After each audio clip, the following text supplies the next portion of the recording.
Happy Families podcast. It's the podcast for the time-poor parent who just wants answers now. What was the first big challenge when you brought the babies home from hospital? The first bath was probably a bit of a challenge. Just getting used to the nappies and the way they sort of We fold. did. I think I've been weed on probably 4 times and pooed on about 4 times. I haven't done that for a while, so I must have learnt, you've got to fold, hold the dicky bird down. So And now here's the stars of our show, my mum and dad. G'day, this is Dr. Justin Coulson. I'm on my own today. Normally, I would have Mrs. Happy Families, my wife and mum to our 6 kids, joining me, as you know, so that we can have a talk about whatever it is that we've got to talk about today for parenting. Unfortunately, as is the case when you have a big family, sometimes, you can't be in 2 places at once. So Kylie's not with me today, which I'm really bummed about because after all of the excitement, all of the enthusiastic things, the huge response that we've had to this fantastic TV show on Channel 9, Parental Guidance, we have Brett and Tony, dads to 4 9-year-old boys and finalists in the Crowded House, joining me for today's Happy Families podcast. Morning, gentlemen. Morning, Justin. How are you? Justin, how are you? It is so great to talk to you. Now, for those of our podcast listeners who have not been able to watch the show or perhaps missed your story, and hang on, we've got Brett and Tony, and there's 4 boys, aged 9. Can you just give us the short version of how you 2 guys ended up with 4 9-year-old? Well, I mean, they didn't start 9 years old, obviously. You've had them from the beginning. How did you end up with 4? Sorry, I still struggle to say it. I've got 6 of my own kids, but I can't imagine. I used to want twins.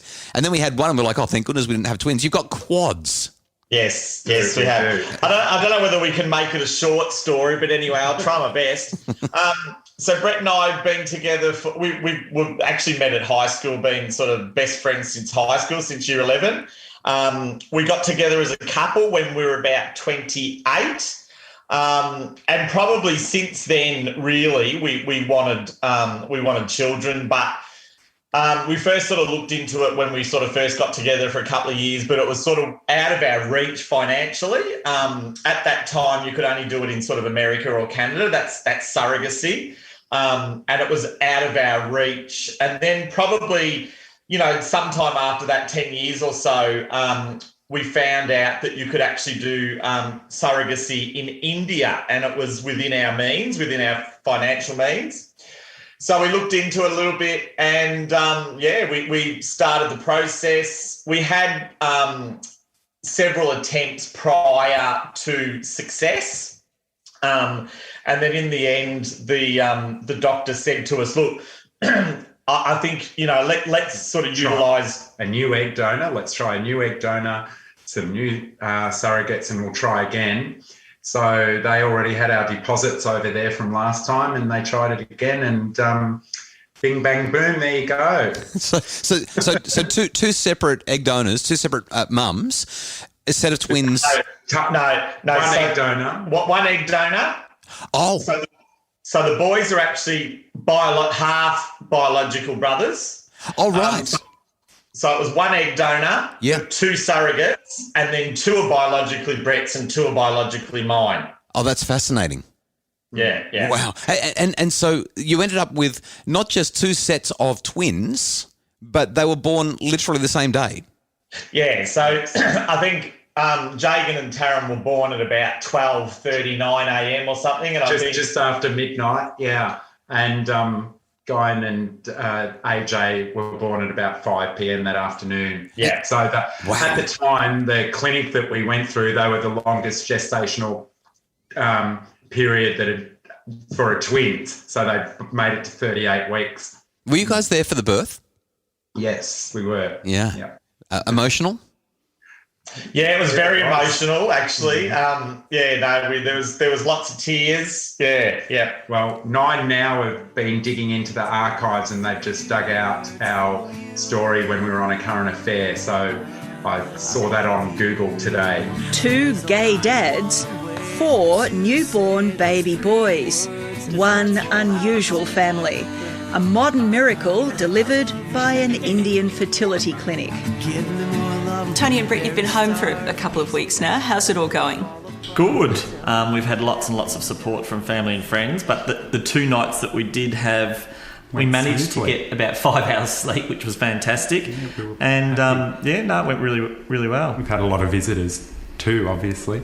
And I think they've been pleasantly surprised at how calm and collected we've been. And I've even surprised myself, I reckon.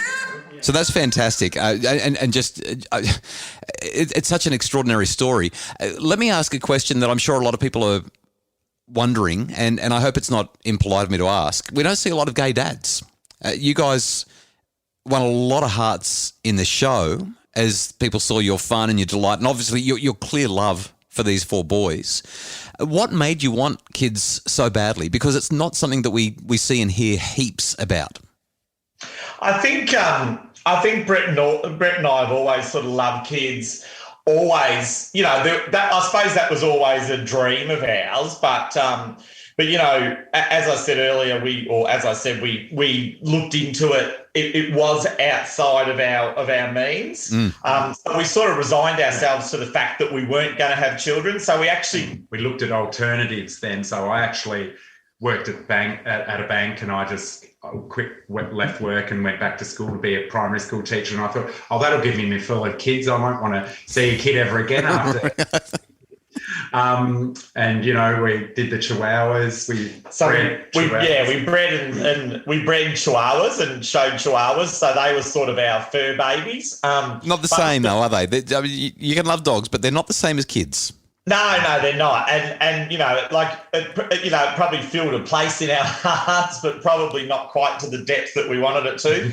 And look, my sister had kids, and people at work were having children, and it was just something like we really, really sort of yearned to have children. Initially, when I sort of said to Brett, when the Indian sort of possibility came up, I said to Brett, I think this is what I want to do. He initially was quite hesitant and said, no, I don't. We were getting old, Justin. That's what I was hesitant about. I think we might be a bit too old for this. Yeah. I said to Brett, you can either come on this journey with me or without. And then he said, all right, let's go. If you do everything, because it was a pretty big process. He said, if you do everything, I'm with you. And I think it was the best decision we ever made. After the break, we're going to find out about Brett and Tony's experience on parental guidance, their biggest learnings, the style that stood out to them most, and we're going to find out just how jealous they were about not being able to go camping in the Wilderness Challenge. It's the Happy Families Podcast. Are screens creating tension at home? Tweens, Teens and Screens is a webinar to guide families to healthy, safe super screen solutions. Buy it today at happyfamilies.com.au/shop. It's the Happy Families Podcast, the podcast for the time poor parent who just wants answers now. Parental Guidance has been the show that has captivated Australia for the last few weeks, and a Channel 9 show all about bringing 10 different parenting styles together and finding out what works best for kids. It's Dr. Justin Coulson. Without Kylie today, unfortunately, she couldn't be with us. Talking with Brett and Tony, the stars, 2 of the stars of the show. The parenting style was routine. Brett and Tony, when you think about your experience on Parental Guidance, what was your biggest learning from the show? Oh, look, the major thing that stands out for me is your advice in relation to stranger danger and adults, tricky adults that might be asking children for help. And because, of course, that was the most confronting challenge to watch, particularly for us, but we knew our kids were what they were going to do, but it was still hard to watch. That was a big one, I think. I think we've definitely learned, though, calmness and probably more sort of flexibility. I think, absolutely since going on the show, we have learned a lot. One of our boys probably is a little bit more challenging than the other 3. So I think particularly with him, we now manage him much, much better than what we used to. We are, so I think we sort of have picked up quite a bit from the attachment parents too, to be honest, and the free range and the nature. I think overall we've just learned to be better parents, I think, as well. Like when we went on the show, there was no perception from us or thought around that we were, good parents or great parents. We went on the show thinking we actually have a lot to learn. A quick question for you guys before we wrap up as well. When the Crowded House ended and we discovered that Brett and Tony would not be going on the Wilderness Challenge, camping overnight in freezing cold weather with real fire with the 4 kids, were you disappointed just a bit? Absolutely not. No, we've never been camping. We've had bushfires, bonfires and stuff. We love the bush, but not the sleeping outside in the cold. No, thanks. We're a bit like Donna from the French. We don't really do dirt. No. But I'll tell you what, I would have loved to have seen Donna in the Crowded House or in the wilderness and dealing with 12 kids rather than just her one cherub. That would have been hilarious. That's a really fun question. If you were to design the best made-for-reality TV Crowded House, which families would you have put in there? Oh, definitely the French, yes, with their one child. It'd be classic to see how they handle a whole bunch of kids for sure. Yeah. Do you have one? Yeah, I would have put the nature. I think the nature would have been really... Definitely. I think we could have learnt lots from the nature, and I think there would have been a lot of laughs too. And I also would have liked Deb from the homeschooling family, because she's got so many kids. It would have been interesting to see how a single parent double up the number of kids. And, well, if you've got nature and you've got her, well, you're way over 12 kids already. So, and then, of course, us, we have to go as well. That's right. Yeah. You guys are masochists. I'm so glad you don't produce reality TV. It'd be fun to watch, but wow, it'd be hard for the parents. Yeah.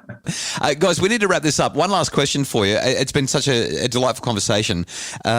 You thought, my goodness, as if we'd go on that when you saw it, Brett. You thought, this is a crazy show. Who's going to put their family up and go on national TV and hold up a mirror to themselves so that the entire nation can see the way they raise their kids? Now that you've done it, not that there's any hint at this point that there's going to be a season 2, but would you recommend it if there's a season 2? Would you say to people, get involved? Like, this is great. Absolutely. We loved the whole. We loved doing the challenges with the kids. It gave us some really fun opportunities to have some fun together as a family. We grew. I think the kids feel like little superstars too at school.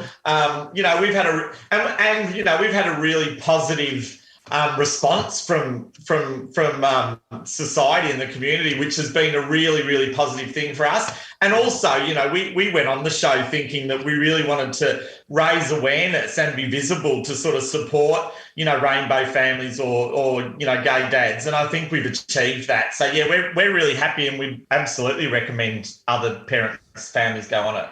People would have to think about it, but yeah, I definitely recommend it. As far as our experience, it's been great, and it's been a very memorable time for us and the kids. Yeah, something we'll be able to have forever for our TV shows. Well, Brett and Tony, our routine parents from Parental Guidance, great talking with you. Thanks so much for your time. Good on you. Thanks so much, Justin. The Happy Families podcast is produced by Justin Rulon from Bridge Media. Craig Bruce is our executive producer. And for more information about making your family happier, stay tuned, because we've got some big news about Black Friday. It's just around the corner. And if you'd like to make your family happier, because a happy family doesn't just happen, visit happyfamilies.com.au.